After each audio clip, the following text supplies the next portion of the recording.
Hello and welcome to Dungeons and Taverns. I'm your host, Saul Sunforge. I am here today with Gilowen, who is playing Asgrim. We are going to run his session here. We are in the dwarven city of Khazgador right now at the entranceway. And we are meeting with Queen Petna Osarian and some of her advisors. And Asgrim is currently with Jinxeros, the Dragonborn that he had met real time years ago, campaign time months ago, in the Feywild when they made a trade for some furs. So let's go ahead and join in and see what happens today. Thank you everybody for watching, and if you enjoy this content and some of the other content that I provide, go ahead and hit the subscribe button and consider letting your friends know. All right, so it's about midday at this point. You are with, as you recall, Queen Petna Osarian and one of her advisors. I accidentally had his icon up there twice, and she says to you that if we are to conduct negotiations, diplomacy, speak of possibility of going to war, then I would like to have my Commander General present, and we shall do so amongst the... She's still not exactly sure because she hasn't seen yet inside the treant or anything like that. So she's not exactly sure the entire situation. So she says the Queen Treant that has brought you to me, we shall go and speak amongst her and hold impromptu court of sort to discuss matters. And she looks at you to see if, as if while she's walking, as if you have any questions. I just turn to the end and look at her for her acceptance. Yeah, and she's bent down at the mountain entrance, and she's not far enough away where she can't hear you. So she, and this is all rather echoey inside here, and so she gives her consent that you can go ahead and follow or take the queen's advice and go back to her.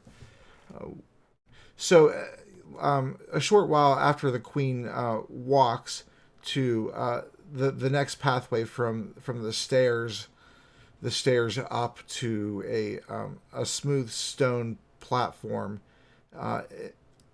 in amongst other jagged stones with some statues of some dwarven deities, and she says to her advisor, who has been walking with her, she says, Rory,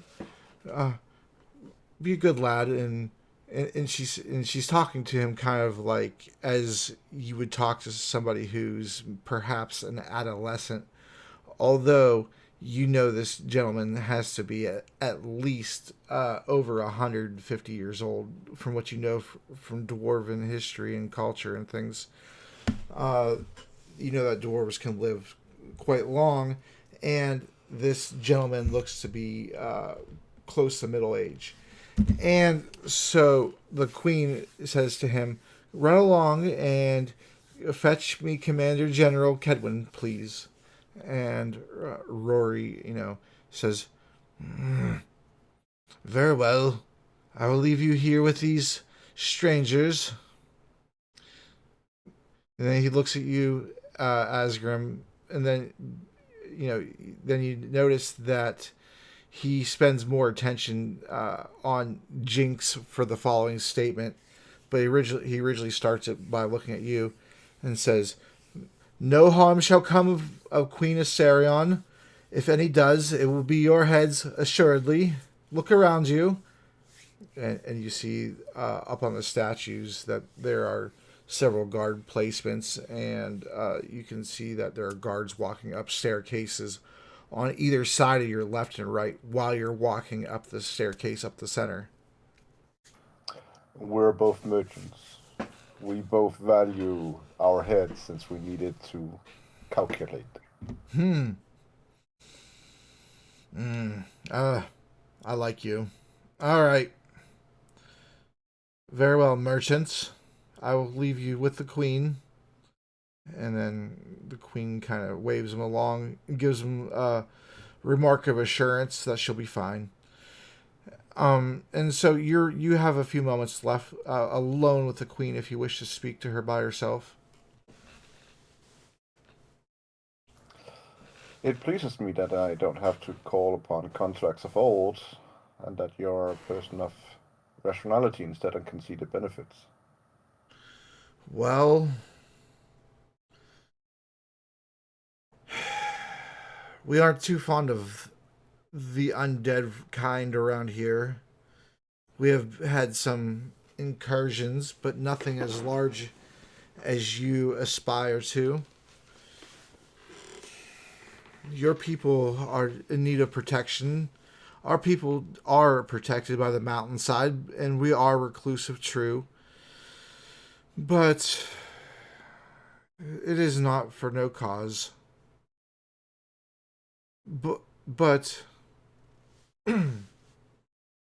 I will caution you that if we are to enter the city at any point, that you be mindful of the passages, as we have had recent Duergar tunneling up, um, and they have pet bullets with them. We don't want you to be kidnapped and dragged away or eaten on the spot. It wouldn't be the first time I had a run-in with the drove, but nor would it be the last, but I would prefer to avoid it. Oh, no, she said the Duergar. From my understanding, the Duragar have trade with the Drow. Oh yeah, they have trade with the Drow, but they're just dwarves that live underground. That Yeah, but forsaken Morden, according to Morden's followers, and all other dwarves. yeah, but seeing that the Drow value slaves, if they kidnap anyone, it's pretty likely they would end up by the Drow. Right. So she says to you all, I would offer what hospitality we can, but it seems like the situation calls for expediency. And so you'll have to forgive me, but we will not have time for any of these courtesies today. But if we all survive this and you happen to find yourself back this way, for calling these issues to my attention, so that my people can act, you shall be granted temporary access to the city. One time, for you and your compatriots. And she looks at Jinxiros, but she says compatriots. I am honored. And then Commander, this person that you've not seen, but he's dressed up as you recognize him to be some great military importance, and you can correctly assume that it's the Commander General, Kedwin. And Rory is following him. And behind, or beside... Yeah, so you know I can only see his feet. Mm-hmm. Oh, okay. Mm-hmm. I was in the process of clearing. And so next to Rory is a familiar halfling, and you've seen him enough that you could I'll give it to you. You recall he's Grammon, who was the mayor of Grammonville, the halflings who you all rescued in the underground monastery Mm-hmm. before you went to the castle. Yeah, we also had drinks with him on the stairs. Mm-hmm. Mm-hmm. Yeah. So Rory and Grammon are next to each other. The general Kedwin Thermain is in front, and the Grammon or Rory is kind of speaking on by themselves for a moment, and letting the general get caught up to speed.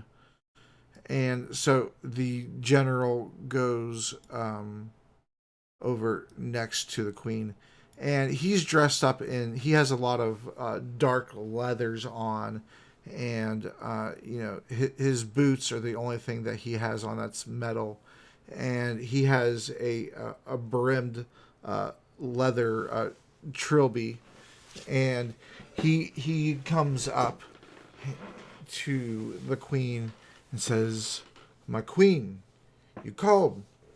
And she says, "Yes, General. These visitors have introduced me to a conflict of utmost urgency, and we are to hear them out. I wish you to be in attendance, as well as you, Rory, and you too, Sir Halfling, as what they have to say will undoubtedly affect everyone here." And the general looks at you for a moment, as if he's trying to size you up, uh, and then he looks over at Jinx Eros and then looks back at you, and he says, "Tell me, young one, what do you know of combat?" Not a lot, but I have fought a few things. "Very well.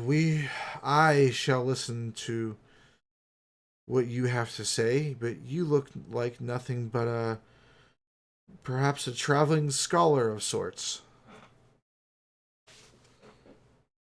That is my main purpose in life, is to educate myself and learn whatever I can and And pass that knowledge on to others.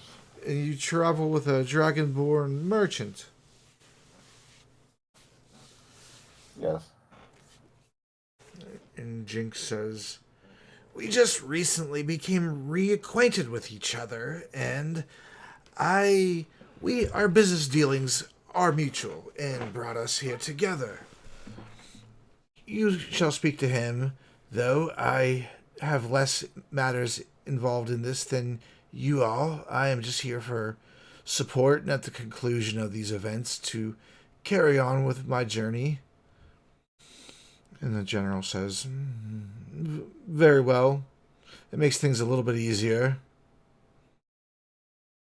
And so you find that you're all are you the queen is she's trying to sort of like she's trying to walk in front of you. Are you allowed, because since you're all walking the other way, are you allowing her to pass you by, or Yeah. okay, all right. And then her cohorts are close by, and when when Grammon gets to you, um, he looks over at Jinx real quick, but he doesn't recognize Jinx, or he doesn't seem to, but he recognizes you, and he says, "Hey, hey, didn't you and your where's your friends? Didn't you and your friends rescued us? Did you not?" We did, and we talked about this earlier when you were on the stairs drinking with us. "Oh, we did? Yes. Hmm. But I'm it was a not. strong ale, so you might have forgotten. Well, I'm not. Yeah, this out of character. I'm playing him this way intentionally. I remember, but Mm. so so he says, "Well, I I haven't drank for a while. I'm rather small, you see, and alcohol affects us differently. Ah, maybe I should let everybody else speak a bit more until I sober up a bit." Might be a good idea, but just know I am certain they are safe wherever they are. Hmm. Well, I haven't seen them. They're not here. Indeed, they are not. And I gesture towards the direction the queen's walking and start turning myself. Oh, okay. Yeah. So you're all still walking together, and Mm. I'll go ahead and just switch over the screen. Uh, After it's not like you guys are speed walking really, so it's like a 5 minute walk back down the passage or so. Nothing really of consequence though, and you all are back towards the tree. The tree bends down, and the queen kind of looks at you a little bit funny as to what to do or what the gesture meant.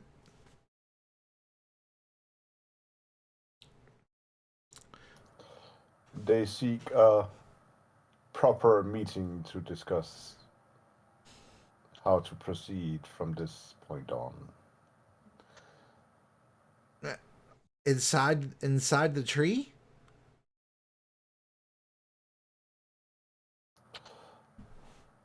I think it would be a good faith gesture as they let us enter onto their city as well. Very well. I did not know the customs or traditions. I've never been inside a tree or a treant. And so Commander General Kedwin Thermain, Queen Petra Sarion, Jinxie Rose, Asgrim, and Rory. You're all walking, and you see the head huntress Zelamana. She is with the Sentinel Captain Reyna Silverfell, the one that you originally reported all these findings to, and they're flanked by two other Sentinels. Eventually, you make your way up to the center platform. Um, and go ahead and give me a perception check or an insight. You want insight or you want perception? Because there's a big difference. Well, perception's fine because it's not on a person, so it's fine. Perception's fine.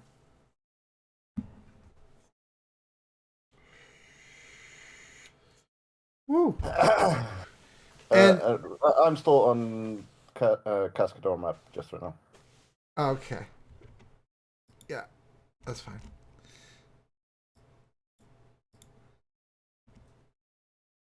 All right, and so you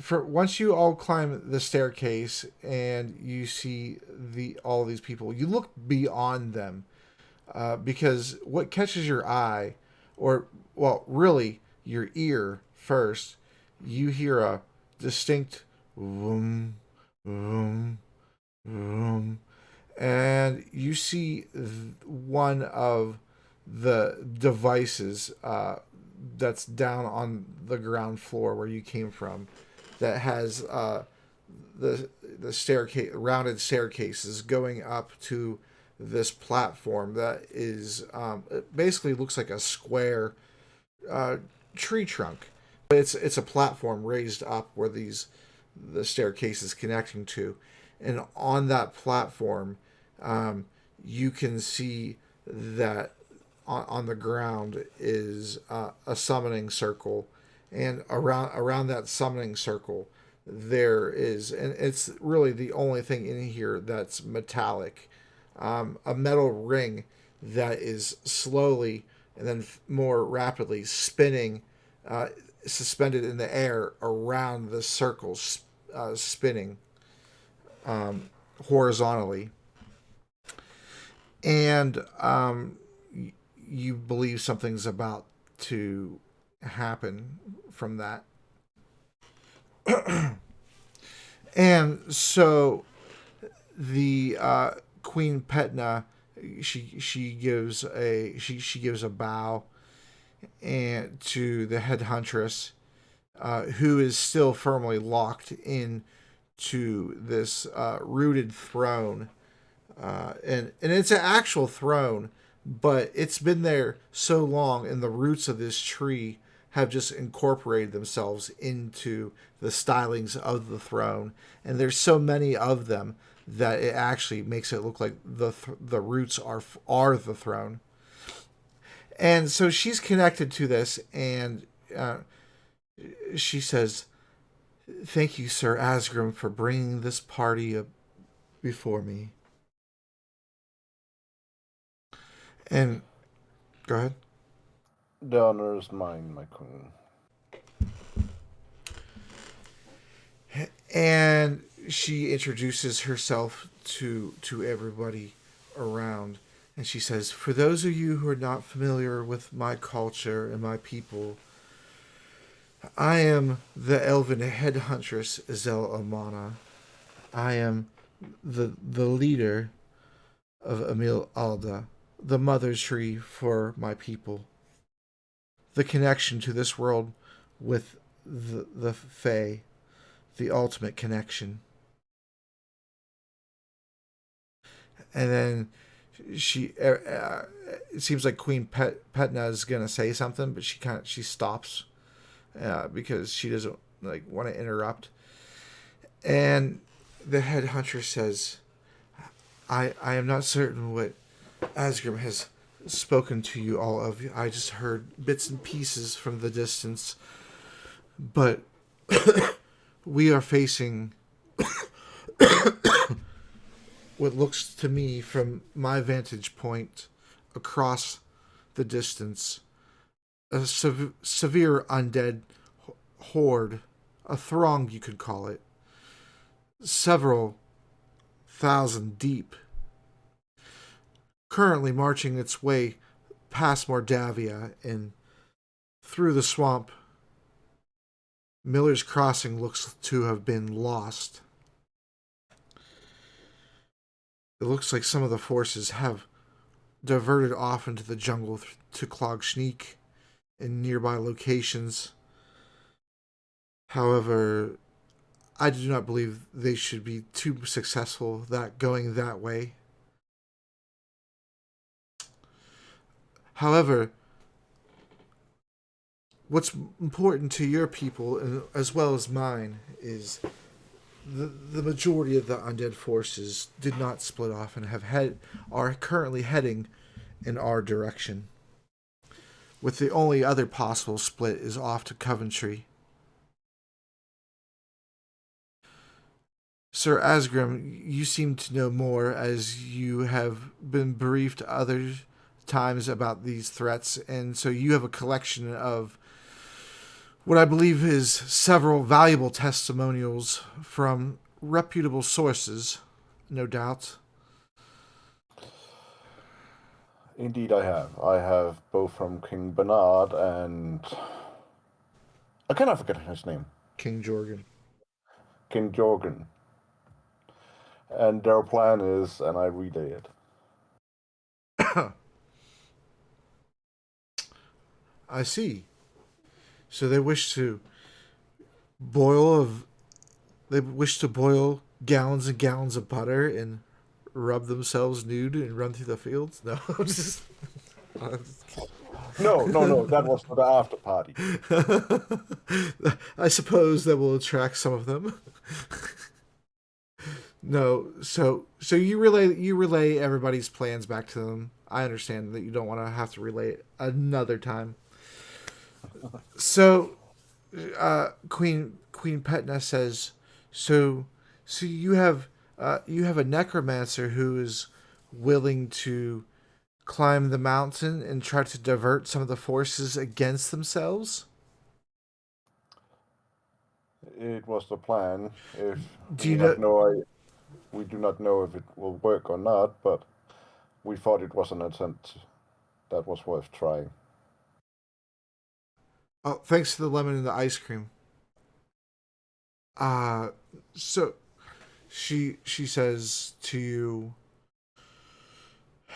well, if there are any forces that have tried to, she must be very powerful to try to divert any of the forces from such a range. Did is there a signal or for what when these events were to happen? Do you know if they've already happened? I can't even remember. And so uh, but so but I would Asgrim would be unaware, so I said I do not know. Simply as a scholar and a merchant, it is beyond my knowledge. and then Queen Petna says to you, really first, but she also addresses the head huntress in almost every one of these, as a courtesy, you observed. And she says, what about the other forces? Do you believe the gnolls? Do you believe they are combined, controlled by the same people, or is I, I think the Knolls were influenced by the same faction that is making the undead walk upon us, but since they do not have the same master, we were luckily able to divert them to the Underdark instead.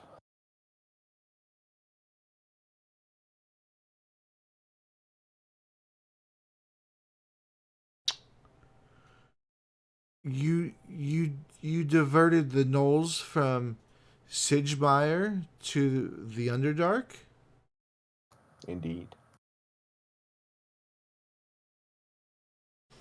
When did this happen? My scouts have not reported this. Yeah, seen, it's over a year ago, so that would be a few months, right? It in game, it's only been about 17 days. um, just about 3 weeks ago.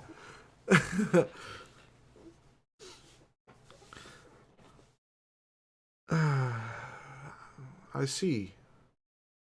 Well, if that is true, we no longer have to send any reinforcements. And head huntress Zell agrees. She says, I agree. If what Asgrim says is true, there's no more need for reinforcements, and Coventry's forces shall be able to handle any stragglers. Very well, we shall focus solely on the undead threat. I don't think there would be many of the Knolls left anyway.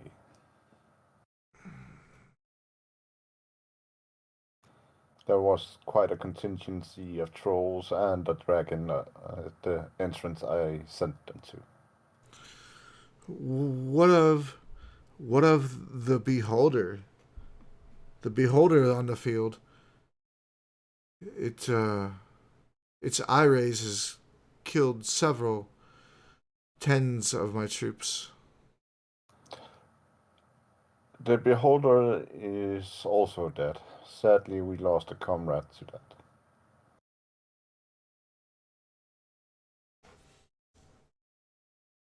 I see. Well, then you have my sympathies and my respect. Losing comrades is never easy.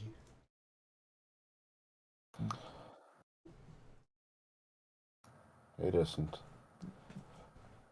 But But it, it, I find that the loss of life to protect those who cannot protect themselves to be one of the most altruistic of endeavors.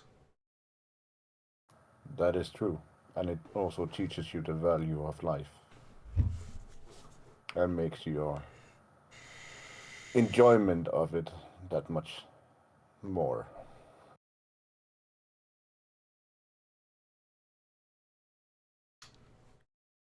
And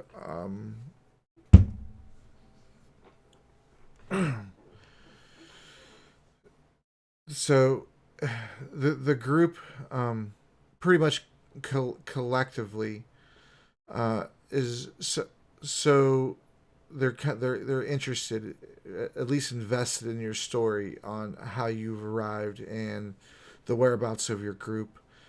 And so the queen asks you, so where do you feel like your group may be? You said that you arrived in the city without them. Do you have any idea of locations that they may be? I do not. Would you like would you like to attempt to locate them? In time I would, but right now there's more pressing matter. Indeed, if we had to take down the portal, it would be beneficial to find them, since one do possess a device we can use to shut down the portal.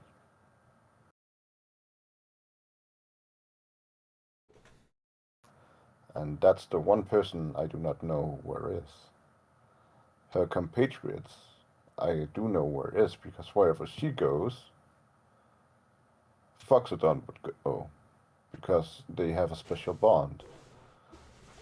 Our other compatriot, Jack, seems to have some eerily tied from a long time ago with the Doctor as well, so he would most likely be in the same location as well. I see, Queen Petna says, and she says, Rory, is there anything that you can do to help Asgrim? And Rory says, do you have any other belongings?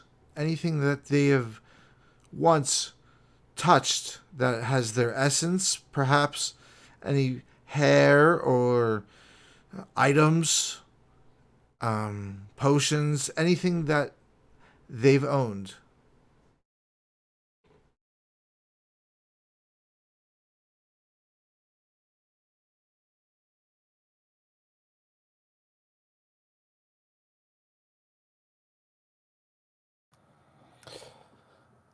Not anything they own, but I have something they have touched.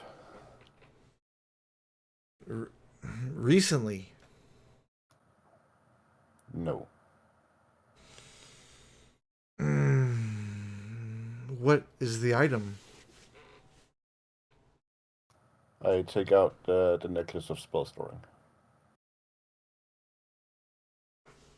Is the spell that's stored in the necklace from one of them? Yes, from the one I do not know where it would go.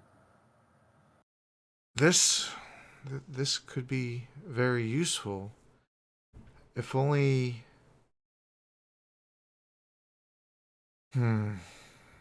And he looks over at Queen Petna and he says, "How long until he's here?"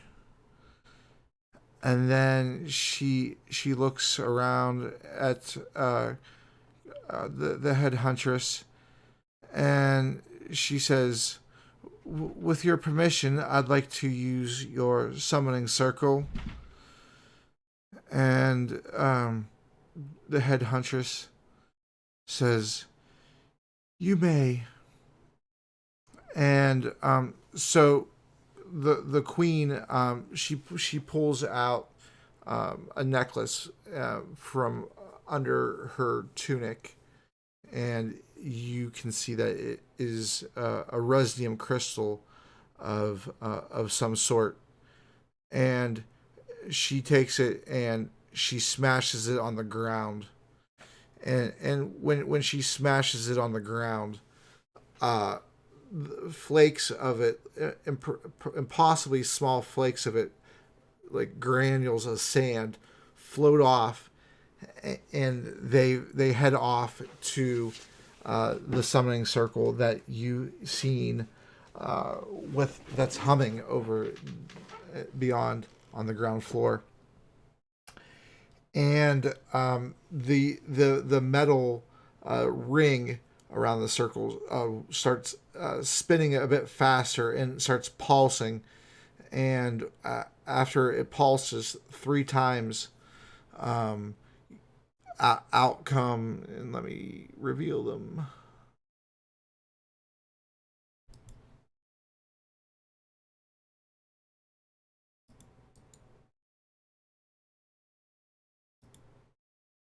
Ooh, crap.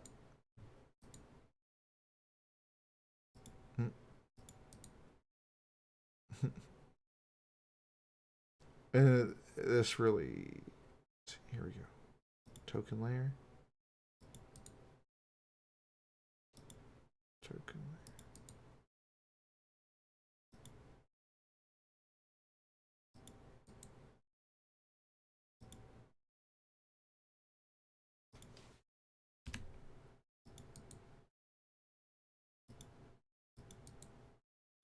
I see quite a few familiar names. Mm-hmm.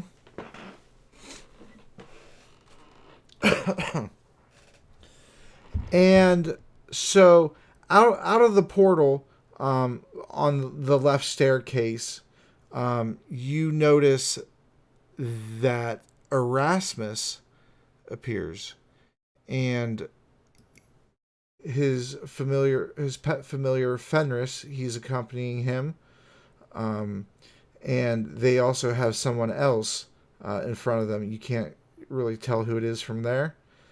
And they walk down to the bottom of the stairs, and then on the other side, you can see that the queen Valenestra from the summer court, the half sister of Arana, uh, appears out the other side of the stairs, and both groups are heading up to where you're all at right now.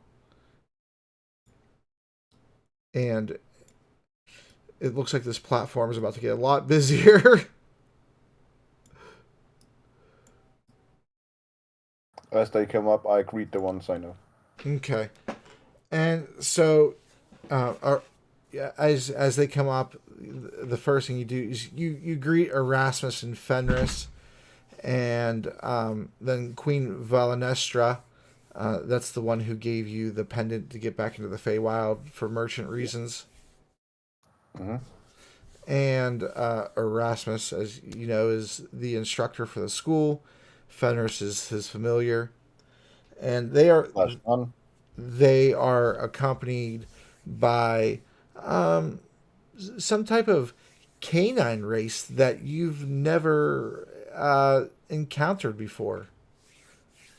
Does it look similar to the one I accused of being a gnoll? Wait a second. Mm, the one you accuse of being a null. One of Refresh. the Desera. Okay. So you have, okay. My mistake then. Yeah. Okay. So you recognize him as the race, the Corgine, and Erasmus introduces him. This is my greatest friend, my compatriot, and my protector, Diogi Sembra. He is going to attend these proceedings. He is my most trusted friend, and he is to be trusted as if he is myself. And then Queen Valanestra says, "My, there's such a gathering here. I recognize some of you." And then she says, "Head Huntress, how have you been? It's been decades." And then you see she's flanked by two of her royal griffin riders. Sans Griffin. And so Queen Petna says, "Well, I was only summoning Erasmus and Fenris. I did not know that there was anyone else being summoned." And then the head hunter says, "No, these are my summons. The Fey courts need to know what is transpiring, and they are here to offer assistance, for their link to our world is our link to theirs."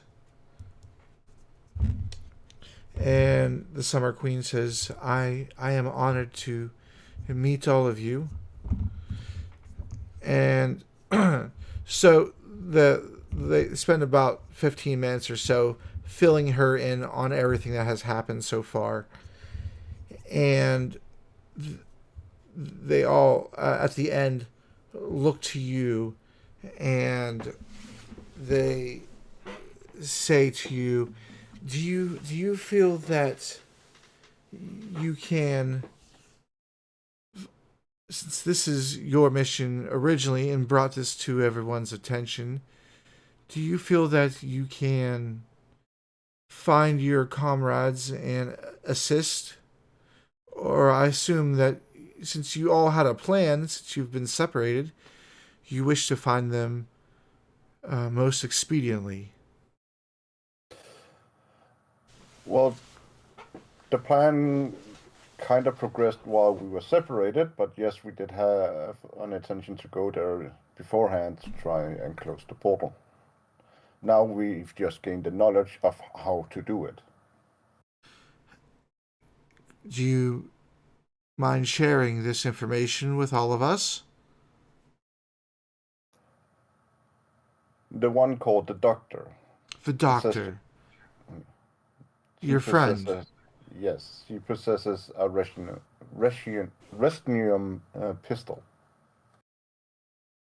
Erasmus says, "Yes, the one I made for her custom. She glad she still has it.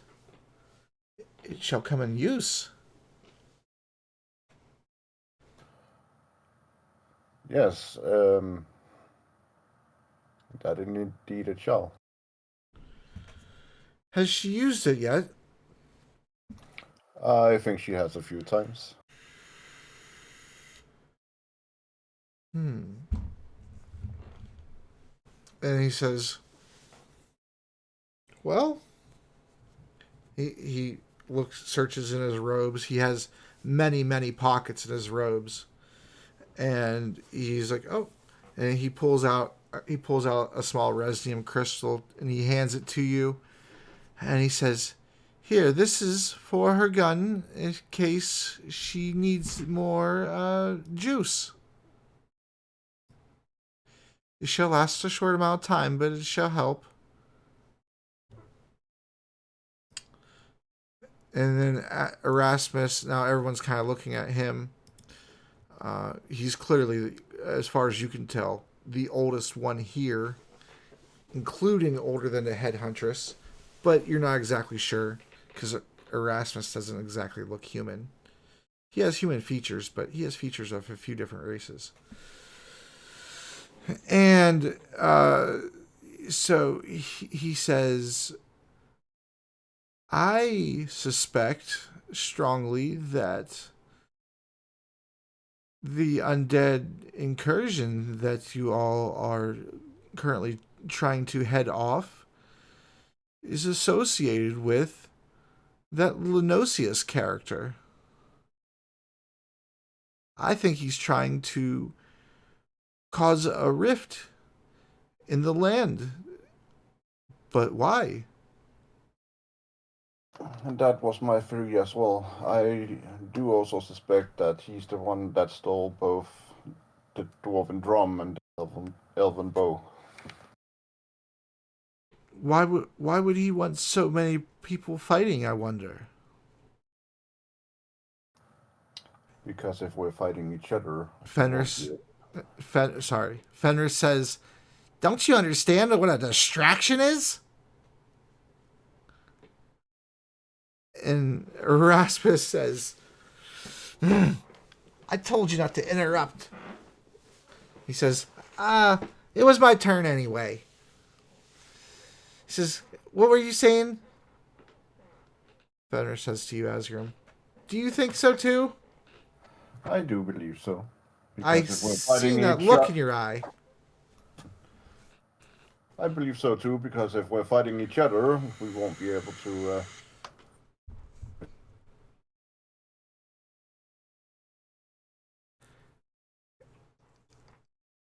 So, undead, demons, gnolls, and the cult. Hmm.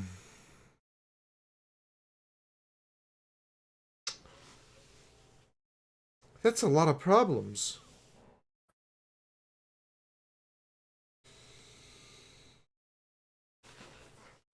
I think the Wizards Institute shall help.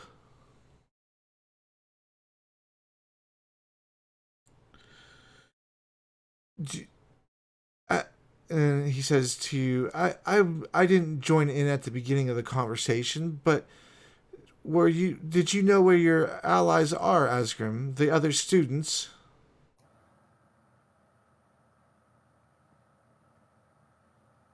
Um, it's only Fox that was another student. The doctor and Jack were not. Well, yeah. That's true. The doctor is a student of the Wizards Institute, but yeah, Fox is a student of the school. Okay. I do not. But these kind dwarves have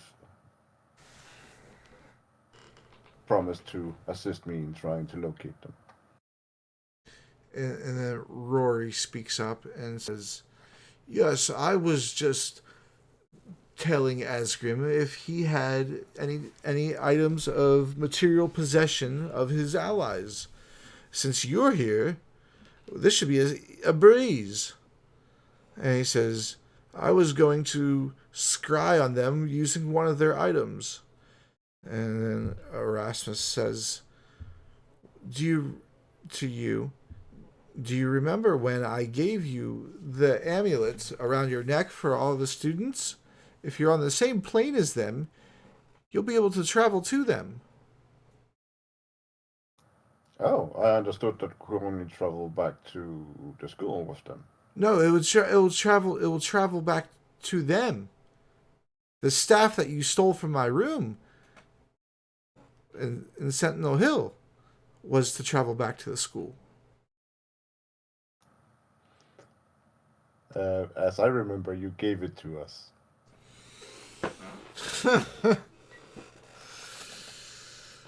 Ah, my arcane eye, it differs. It gives a differing story.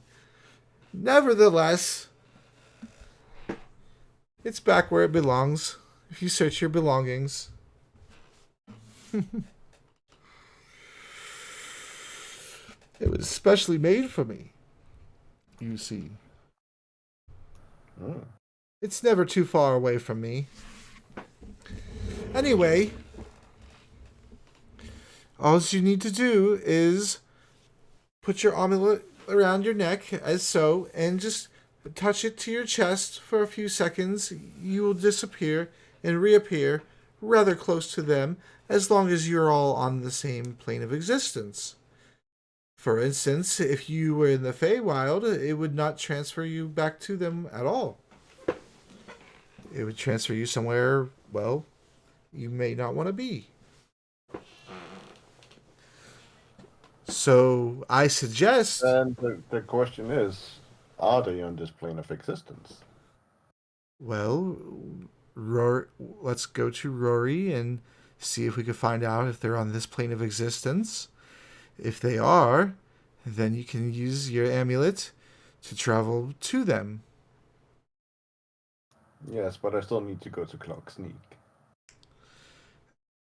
And the headhunter says to you, I've already agreed to take you there. It should not take. We've thought of the other plans where I could say we went back to Emil Alder and took Jinx's boat. You can do that. You can do that as well. It depends on, I suppose, your contribution to this effort. If you if you wish, your contribution of letting everybody know so far is enough. If you Uh, that you it will not be held against you since you are not one with the ways of combat. And Erasmus says, but he does possess the ways of magic about him. He certainly could serve if you wished it. As if he's almost volunteering you for it. but indeed, we also need someone to find the doctor so we get her Russian pistol and take care of the portal, which was our original mission. Very well. And Erasmus says to you, yes, that mission would take precedence over this mission, I can tell you. You are free to find your friends. No one here is holding you. You've done enough in getting this group assembled, whether you knew it or not. Things were working in the background, and we appreciate your assistance. With the assistance of Coventry, along with the turned necrotic forces, uh, and you mentioned something about some cannons above Stone Gate, and with the forces also diverted in several directions. I think the Summer Court and the Sentinels of Emil Alda, along with Queen Petna's forces and her Iron Breakers, I believe there'll be enough forces there to pose a substantial threat to any undead that is encountered. However, as I understand it, you have come into possession with your friends of a new territory. Indeed. I suppose I should congratulate you. Sometimes heroic deeds go rewarded. I thank you. But the deeds were not as much mine as I was an advisor and a counsel to the ones that did the deeds. Sometimes wise advice and counsel is just as much worthy as a whole army. If your advice and counsel didn't gather all of these individuals here to try to pose a unified, albeit perhaps temporary alliance, then it may have been too late for several people. Indeed.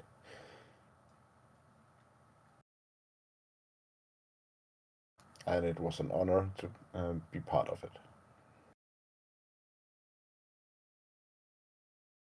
And Jinx Heroes says, sort of to General Kedwin, but he's ends up regarding Erasmus at the end. But he says, these undead forces, they are not able to travel to my lands of Dalia Carnassus, are they? And the general gives it some thought and says, not unless they own ships. Even though they do not require air to breathe or food to eat, nourishment or water, I still feel like that is a rather impractical march on the ocean floor. I do not see this as a threat or likely to happen. And Erasmus says, I agree. It would take a monumental amount of magic to substantiate a force such as that across the ocean. You, Jinx, and your people, I assure you, are safe. However, if you wish to depart on your ship, you should probably do so soon if you wish to continue to guarantee your safety, as I have done a little bit of scrying myself, Rory, and I can tell you that there is a decent size force that has split off from the force heading to Coventry that is heading this way. But, Asgrim, I shall tell you that they shall have to cut through your territory first. What type of defenses do you have in this territory? Do you know? It is a brand new territory, as I understand. Indeed, it is rather new, and it is rather limited defended at the moment, since the occupants there are mainly orcs and half-orcs and a few goblins and halflings and the like, but and also less than 100 people.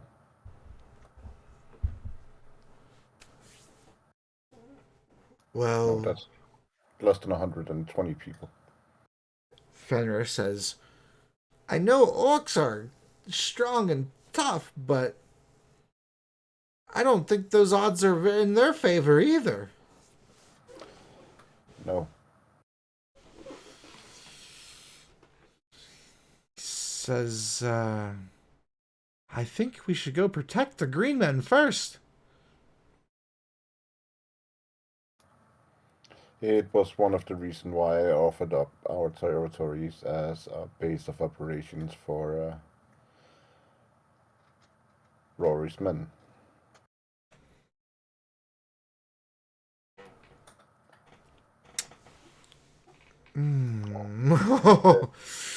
roll a persuasion with advantage, and it has to be high.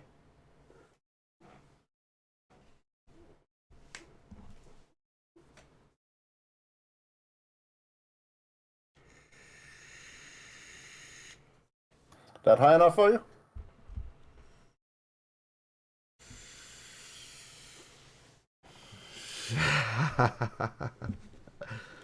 So, head huntress Izel says, that is a splendid idea. We'll have more combatants. The area is open, but that means it is more ready for battle with less casualties. The plan for attack in the area shall be most advantageous, as there are several hills around that have a look down into the vernal pools. And Commander General says, that sounds most prudent of a battle plan. I can agree to have. Well, we don't have very many archer forces, and the Captain Reyna says, well, the archery forces we shall be able to take care of, as most sentinels are trained from a very young age in the skills of archery. A group of elves are already on the march for the territory as well. A few I was able to recruit that wanted to strike out on their own. Are they fighters or? There's a little of each. There are some fighters, there's some archers, there's some hunters, there's some. There is a woman that is able to create clean water, so that will not be an issue, since that can be a big issue in a war situation. And there's also a druid that is, a druid that is able to help you create wood for defenses as well. Mm. And General Kedwin says that shall suffice. And he says to Erasmus, how long exactly do you think we have before they forces arrive? And he says, I'd say the initial force shall probably strike before tomorrow evening, before the sun sets.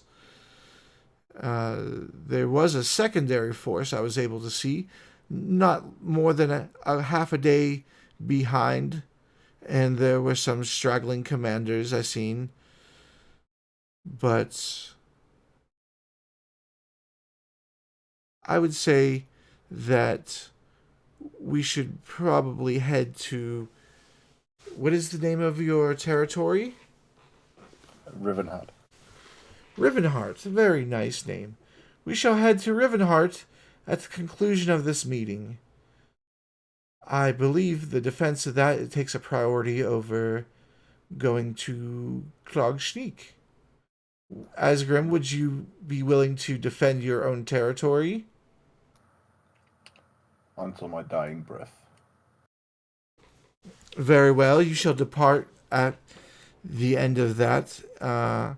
I can either transport you to Jinxie Rose's ship, or you can take a ride with Emil Alda and Trient, and Headhuntress Azelle will make sure you arrive. It would actually be a little bit faster to take that ride than the boat ride, but if you're already heading elsewhere on the boat, then it makes sense, I suppose, to go that way. And my thinking was that we might be able to evacuate some of the injured and elderly and the young from Clocksneak on the boat.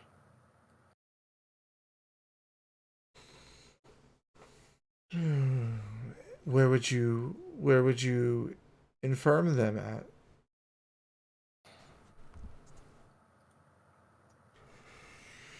Well, I was hoping Alders would take them in to begin with, and depending upon how it looks at the end, they would be able to either return home to Clocksneak, or I would offer them sanctuary in Rivenheart.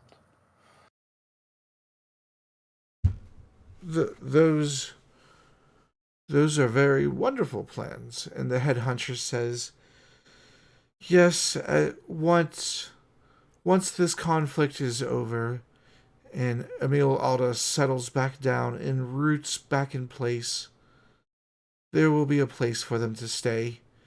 In the meantime, during the fighting, they are free to stay at the base of where the city would reside. That shall be fine. And any who wish to travel onward to Rivenhearth are able to do so after they have sought medical attention. And then she mentions that she will be able to commit supplies to the cause. And so she's willing to commit 500 archers to the hillside that is the closest to the side that they're approaching from, because that is the side that is closest to where Emil Alda would be in the first place. So let me write that in chat so I could keep those notes permanently after. Alrighty. So, oh,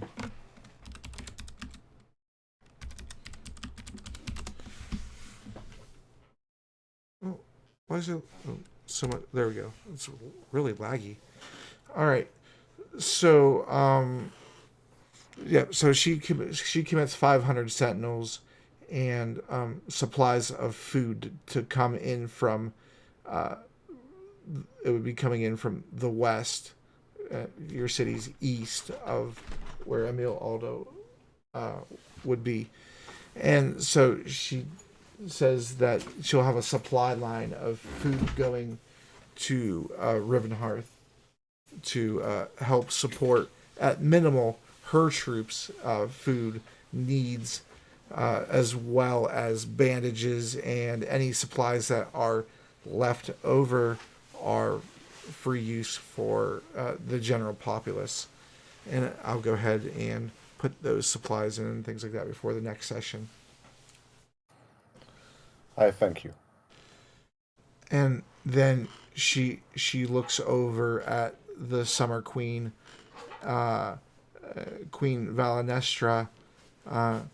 She mentions that if she has use of the summoning circle that is here located in the middle of the tree, that she'll be able to supply some troops, ammo, food, as well as have a contingency, a small contingency of griffin riders to harass the undead from the air. And so let me go ahead and write that in.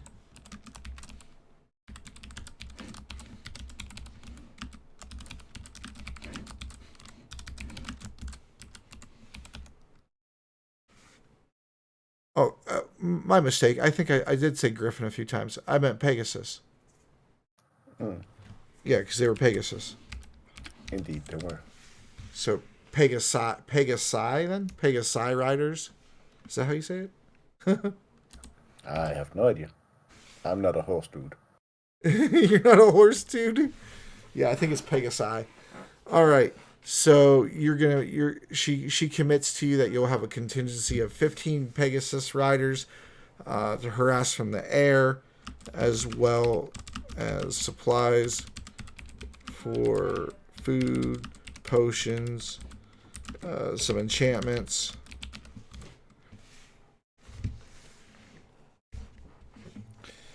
and a few druid spellcasters.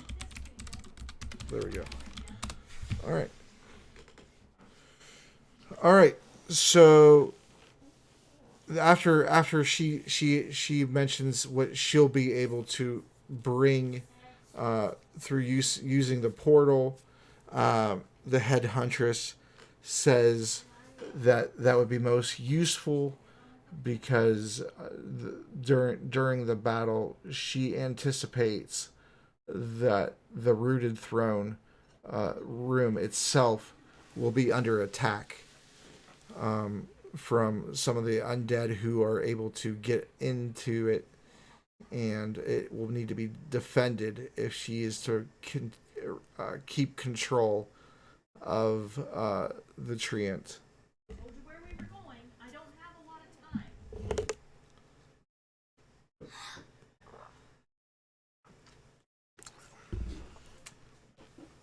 time. Excuse me. Hold on, I need to. All right, so General Kedwin, he nods his head in agreement that he likes that he'll have all these troops, and the head huntress says, Sentinel Captain Reyna, along with Commander General, will command the forces. Sentinel Captain, Commander General outranks you, and so you shall do what he asks of you. He has direct control of your troops, so his orders are to be followed. Is that understood? And then Reyna says, yes, head huntress.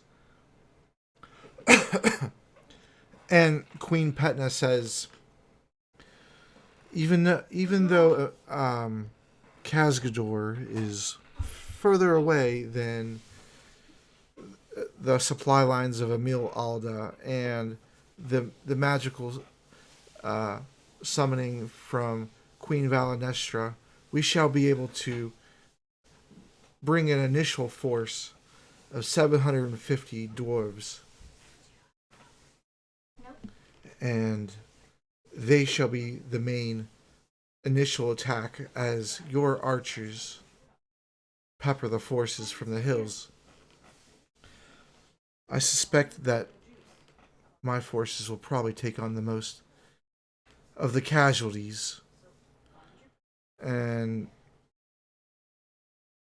Erasmus says that he will try to put up some magical protections and barriers for some of those troops, and the general instructs the Sentinel captain to go and brief his troops in the city. And so Sentinel Captain Reyna, she withdraws from this party, and she takes her leave and actually goes into Khazgador, and Grammon escorts her as well, because he has a pretty good lay of the city, although you don't understand why yet, but he goes with her. And so the Commander General says to you, Asgrim, he says, have you visited the area yet? Do you have any idea of the tree lines and any type of defenses that are naturally there occurring right now? Not other than what I've seen from an older surveying, no.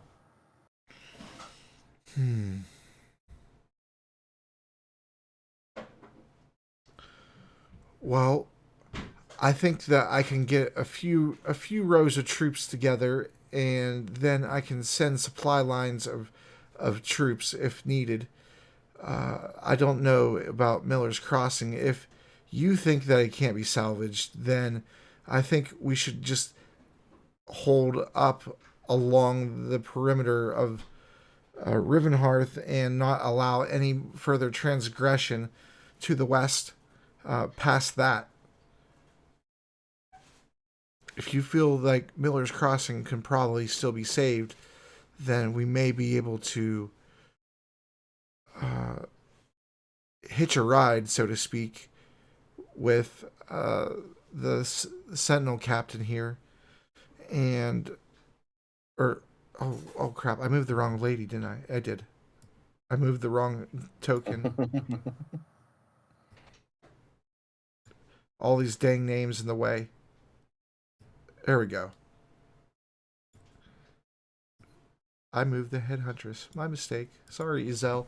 All right. So the head huntress, she tells everybody that she feels like right now that Miller's Crossing probably can be saved, but a lot of the structures, when I looked, were on fire, damaged, or destroyed. And it seems like there were boats that were sailing out of the harbor. You know, small boats. No, not shipping vessels either. Rowboats. So I feel like if it was to be saved, most of it would be just to save the city and the structures from deteriorating into rubble. However, Asgrim, I will leave that to you and the Commander General to speak about. Well, I am not a combatant, so I have the least to say in this matter. Well, But you did see the condition though. but as I said earlier, I do fear the city be lost, but hope that it can be saved. But if the undead forces are already at this doorstep of Rivenheart, I, I I I think it would be too large of an investment to to everyone. So unless you are all willing to commit those forces of your own free will, I don't think we should try.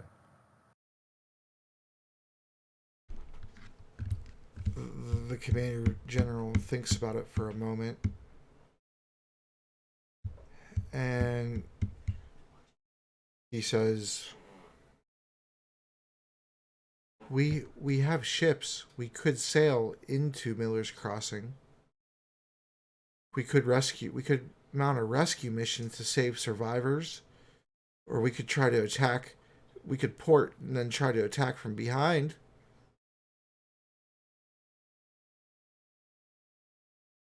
You said that they were coming from the Valley of Mordavia because of the melted glaciers from when Jormanar Oxos was slain.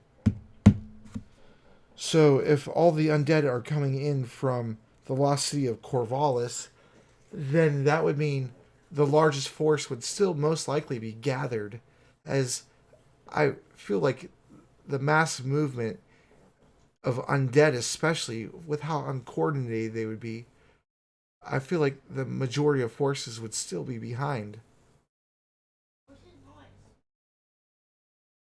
Does that make sense to you, Asgrim? I can see what you mean, but as a non-combatant, I don't really see it making much of a difference. Well, one would cut them off from the front, one would cut them off from behind, and hopefully divide their forces even further. Especially if what you said is true about the necromancer diverting some of their army against them, slowing them down from the front. That is indeed what we were attempting to do, so yeah, it might even be worth a shot then.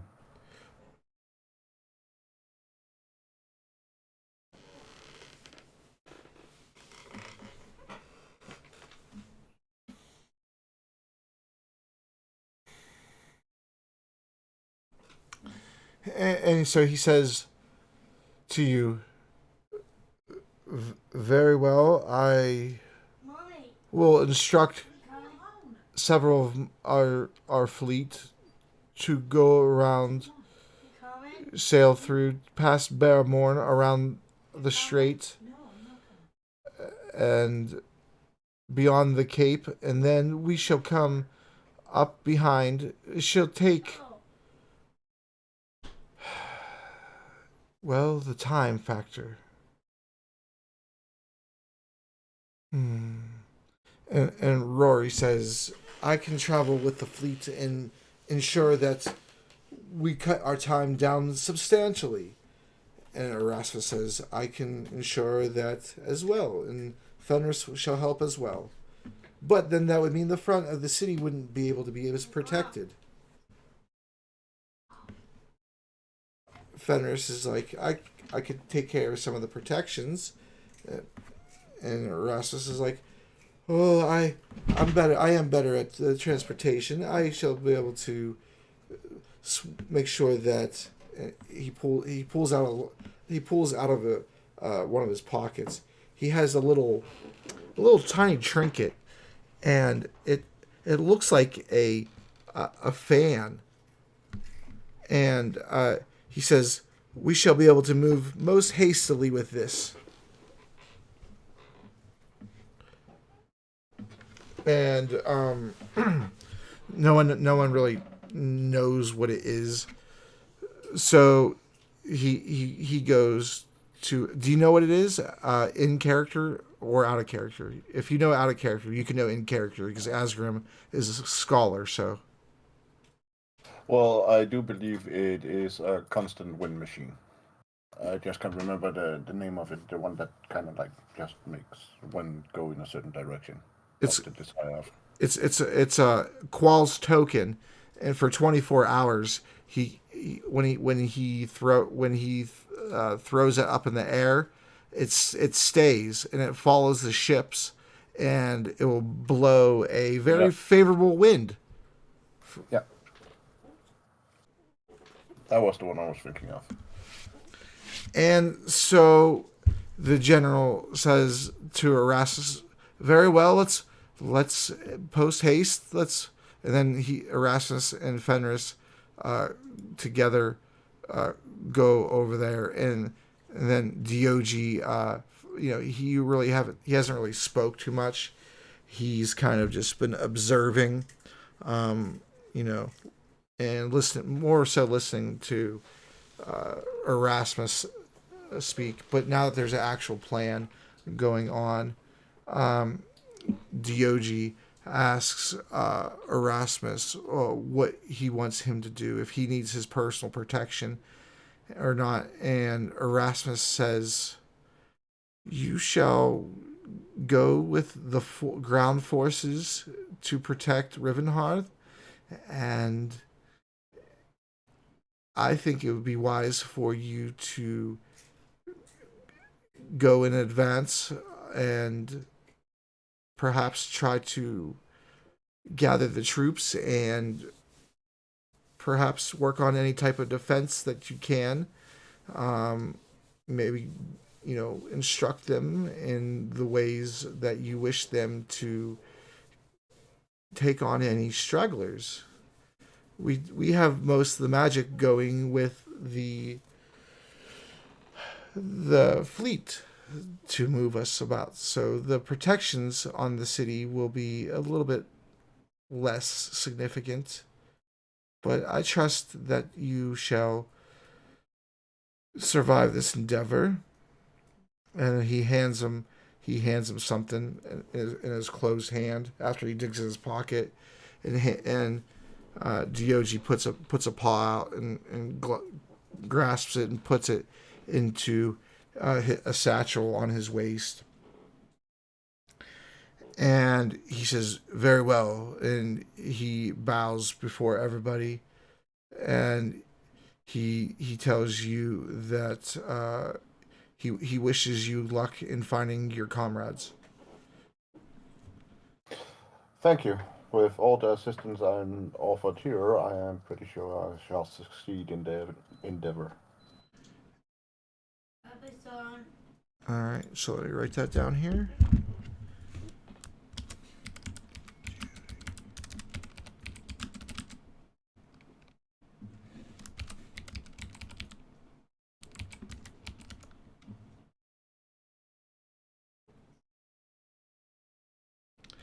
Is it Riven Heart or Riven Hearth? Heart. Oh, okay. I thought it was Hearth. Okay. No, seeing that the vernal pool are like a heart in the river, so Riven Heart. Okay.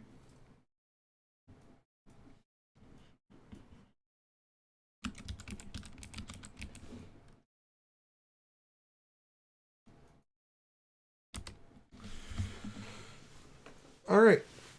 All right. So with that, Dog left, and Fenris, the general, and Erasmus also depart, and they Erasmus, he draws with his hand, just draws a doorway, and this immense purple light comes through, and it's like as if there is a crack in reality as this doorway comes forth, and he opens the door, and everyone they all step in, and then the crack reheals itself, and they are all gone. And so that leaves Queen Petna, Rory, Jinx, yourself, Queen Valenestra, and the head huntress Zell, and also their various guards that they have. And Jinx says to you, no offense, friend, but if there's going to be any fighting, even though you are not versed in fighting, you're more versed in fighting than I am. I would just get killed in this endeavor. And that we do not seek. So yes, I recommend you try to stay safe as best as possible. Shall we go to what? Let me see here. Hold on. Yes, the plan has changed again. Now I am to defend Rivenheart. That's what I was kind of trying. Thank you. Brain fart. So, he says to you, well, if if you're going to defend your new home, then I shall head to my ship and wait for you there. That sounds fine. That sounds like a good plan because then you're ready to leave when I get there. Very well. And then the head huntress, knowing that Jinx is about to leave, she summons a table in front of her, and on this table is a few different rows of different provisions, like trail rations, dried food, some cheeses, some rope, just things that he might need just for the journey back, because walking it is a decently far distance in terms of days.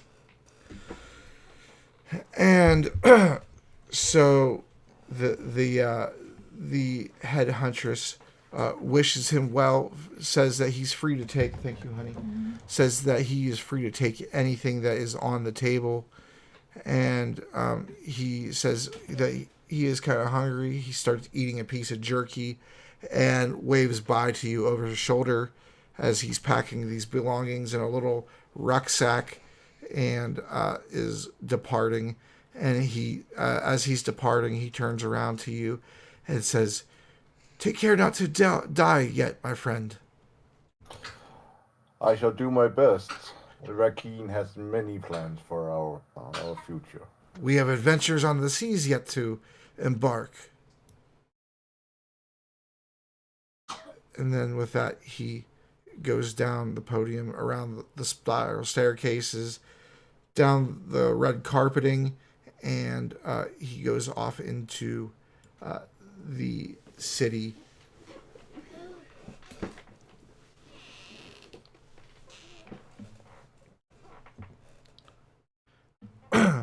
And so after they all disappear from out of the hollow of Emil Alda, and presumably to the city or to their destinations in preparation for, that just leaves the queen and her arcane advisor Rory, and you and the Summer Queen and the Huntress.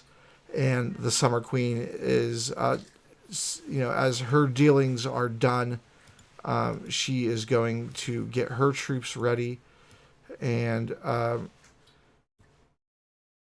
before she leaves, she's going to turn to leave, and then she turns back to you, Asgrim, and says, "Oh, before I forget, Asgrim, is there a certain little trinket you've given to one of your short friends who happens to be a merchant?" Indeed. Can I ask why? Because I thought it would be beneficial since your citizens mentioned lack of certain supplies, and he was in possession of some of those supplies. I see. Well, he's a little bit odd, but he seems harmless enough. Although he brought his brothers, and they were a little bit less couth. That I could believe. I did not know he brought his brothers. Love you. Well, be that as it may, I gave you those as, even though, I thought you said something. Take care. Text me. So she says, be that as it may, I do trust you, and even though I sold those to you, it was out of kindness. As a reward, you have saved Erasmus, and, well, that is whether you knew it at the time or not, that was a big ask. That was a rather powerful individual. And the events that are transpiring now, I do believe that Erasmus, his cooperation shall be most beneficial to the outcome of everyone involved. Let's just say that. Yes, it would be a vastly different fight if he was not here. And for that, you again have my thanks, and there shall be no repercussions. Just please tell your friend next time that if he wishes to bring his brothers, that they do not get blackout drunk and decide to take a piss in the fountain. That reminds me of certain other individuals I traveled with, but that was the fireplace. I do not wish to inquire any further. I will leave you to it. And I shall indeed inform him. I thank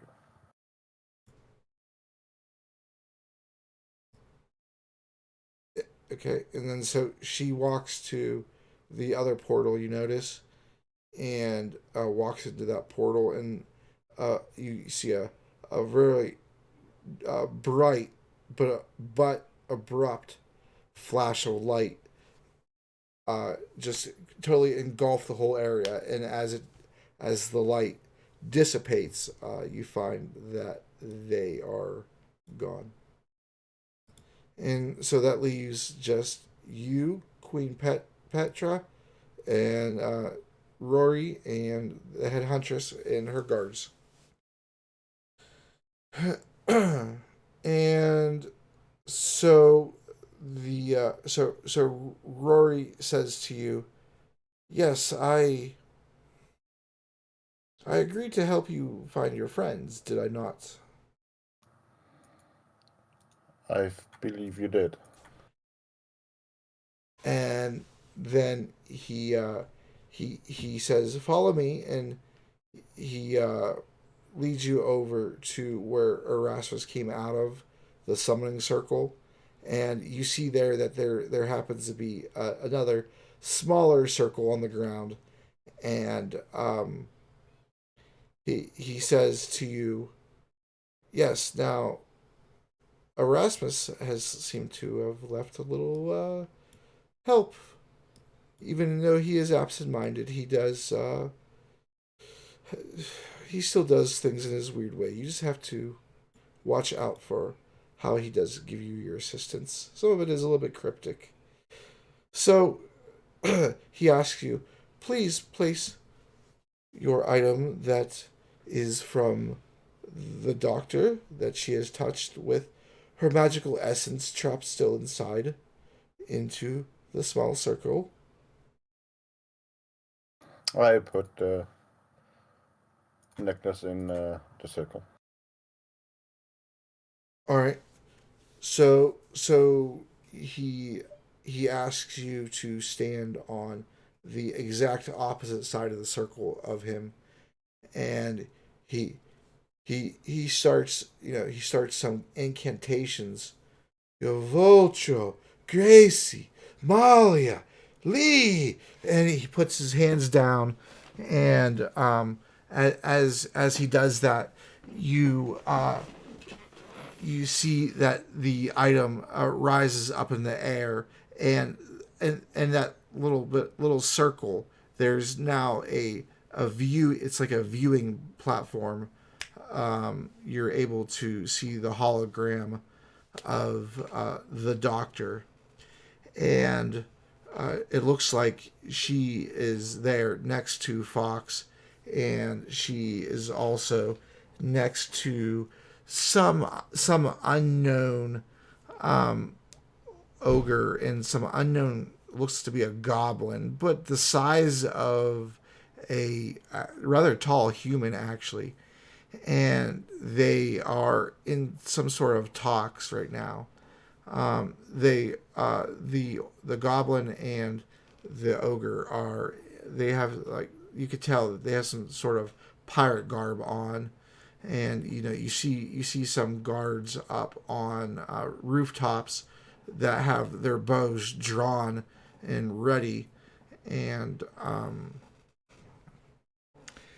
you can see that the goblin has just said something, and he's laughing, and you can see that the doctor is very mad about this, and so is Raikou, and those two particularly seem to have taken offense to whatever's been said.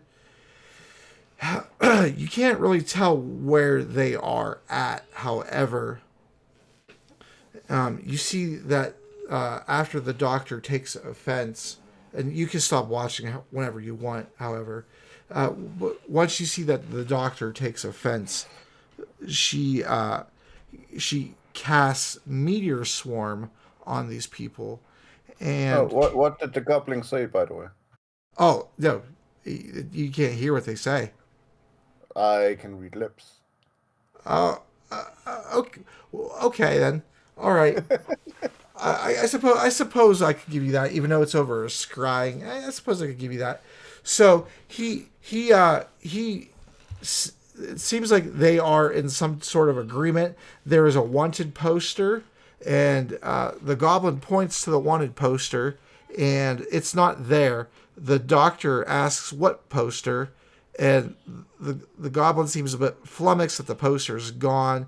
He explains that they are all wanted individuals, and they are wanted by the mayor of the city, Lenosius Alvarez, and they are there is a reward for their capture, and the reward is 10,000 gold pieces apiece, and the reward for the doctor though is 20,000 gold pieces. And so the thing that offended the doctor is that he asked if she wanted to be one of the gang's courtesans, and you hear him mention the Burroughs Boys several times, and you could deduce that is the name of the gang that the goblin is speaking of. And so after he asks Raikou, who is thin and slender, and the doctor, who is very voluptuous, or no, I said that backwards. The doctor, who's very thin and slender, and Raikou, who is very voluptuous, he offered to pay them very well to be the courtesans. The doctor got offended and asked Raikou if she was ready, and they did a silent count to 5.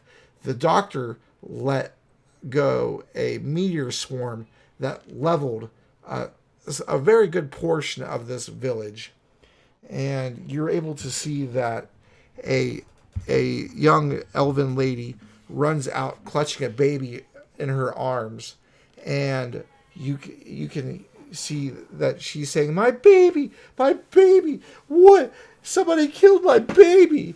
And you determine from what she's saying that a pillar of the house caught fire and fell and crushed her baby, and so you can tell that there's casualties from what the doctor has done.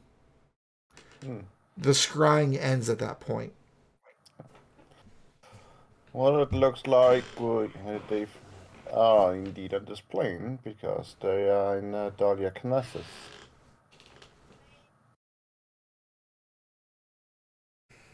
How do you know that? The mayor of this the the ones that were fighting on part of Lenosius, and Lenosius is the mayor of Dahlia Knesset.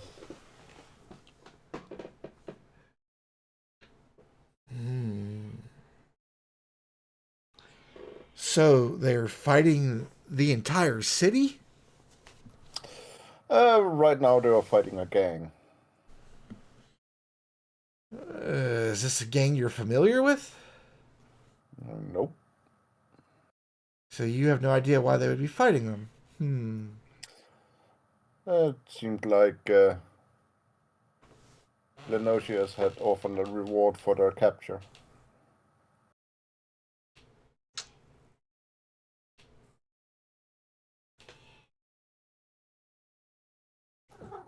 Sometimes you can gain additional information without using magic, and I smiled to the dwarf.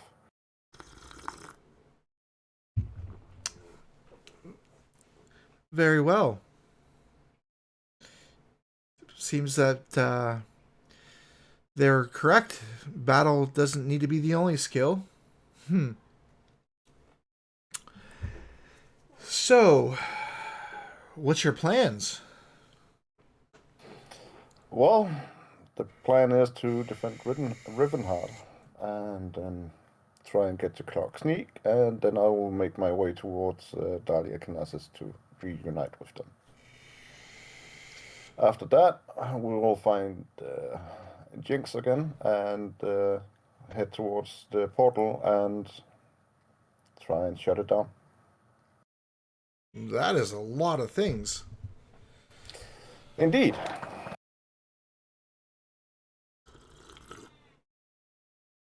Well, the head huntress, hearing your story, says, "Well, after you visit Clog Sneak, if your allies are not here, then you may use the portal to transfer yourself to their location." I thank you. It should not be much, as you are a practitioner of the magical arts, are you not? I have limited magical abilities, yes. Then you shall get rather close to your destination, I assume. At least within the city.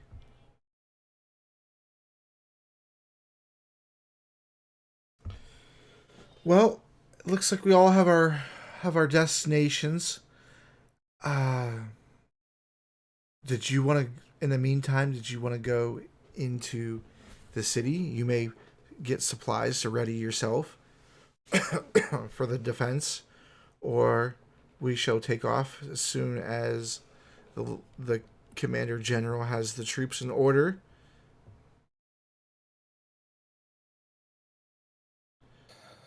The only thing I can think of that we might need from the city was some provisions to ensure that we have some for everyone.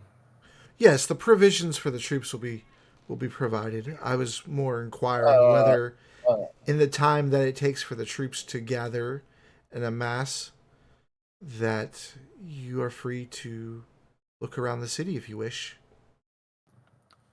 well, I would love to look around your city. From stories of old, your city sounds like a wondrous place, and I would be honored to get the chance to look around it.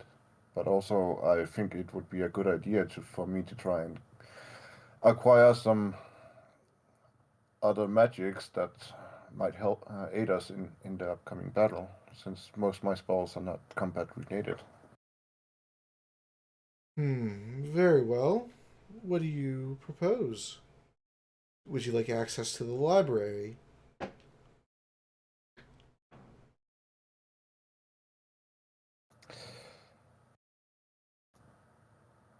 I would love access to the library, but I also know I will lose track of time in there.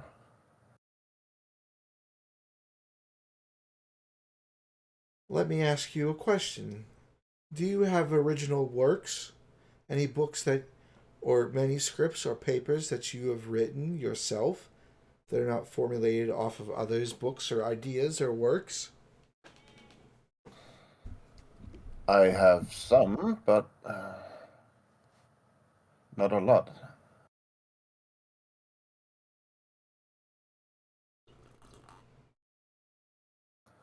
But I have something that might even be of your interest to you. I take out the journal, the one that I got at the in the Elven Tower.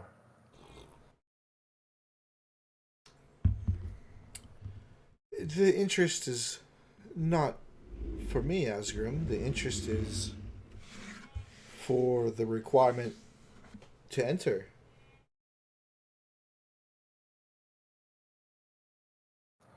Oh, I do have some books that might not be. Some people might not have in their possessions.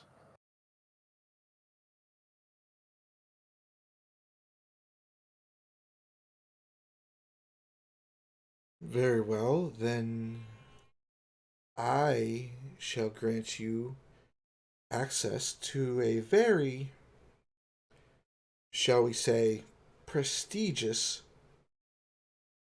font of knowledge. It is not the personal library of my people, you understand? And so I cannot guarantee your access. But I can guarantee that you will seek an audience for possibility for access. I can tell you that the information that you find here shall be everything that you're looking for. Does this sound like a good plan to you? Or I am. do you feel that that would cause you to be hopelessly lost? We want you back in time for the defense of your lands, however. I would be fully lost due to all the wonders of that library. I do wish access to that, or an audience to try and acquire access, but I know that doing that now is a bad idea. Very well. And she says to you, the chance for your access shall be granted to you by another in the future. Thank you. But do you have There any is. merchants of where I can acquire spells? I do not know if he has spells, but Ezra in the marketplace does have enchantments with his boy. That's probably the best place for you to seek out any type of spells first. They may be able to direct you further. I shall indeed try that.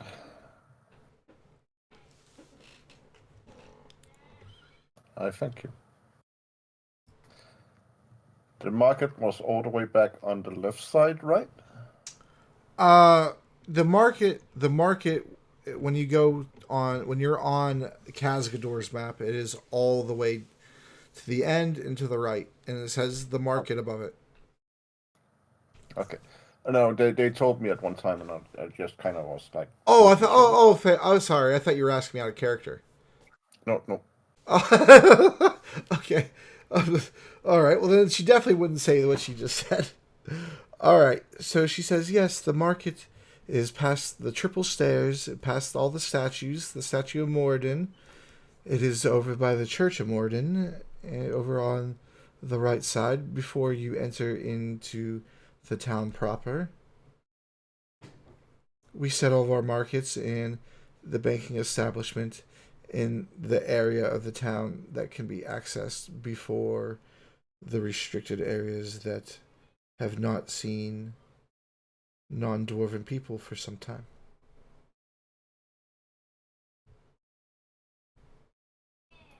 Thank you. And then she says to you, if there's anything else, I would like to speak to the head huntress alone. If you and Rory, she says to Rory, if you can escort Asgrim back to town. And then Rory says, ask her, make sure she'll be okay and everything, all the courtesies. And then he bows to her, and then he says, all right, Asgrim, let's go.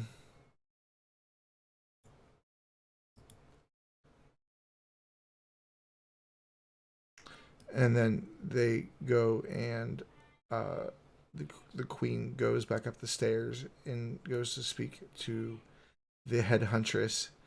And before you leave the hollow, you can hear still that the first words that you can hear, they're talking, starting talks about the bow and the drum.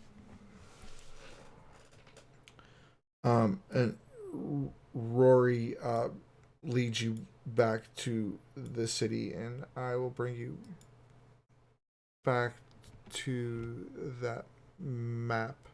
But I actually don't have time to continue from here right now because I have to go get ready for work. Yeah, that's fine. But yeah, so let me get these people out of here. So this, because they're not on this map. You are, and Rory is. Coincidentally, you both were walking next to each other. All right, and let me go ahead and clear the areas.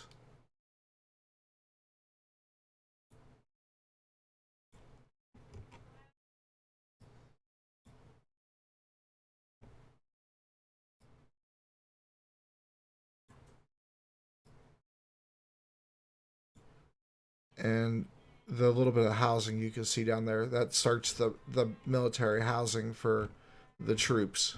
So if you go in down there and whatever, by any chance, then I'll reveal that later next session. But so we'll start you out next session at the market, and then we'll do the market, and you'll probably be able to do the defense of the city, and then that'll probably be next session. All right. Yep. All right, cool. Thanks, everybody, for watching. Have a great day. If you like this, don't forget to subscribe. Thanks for those of you on DLive, new subscribers and donations. I appreciate all of you. Have yourselves a great day. Take care of yourselves, Gila. I'll talk to you later, bud. Have a good one, my dude. See ya.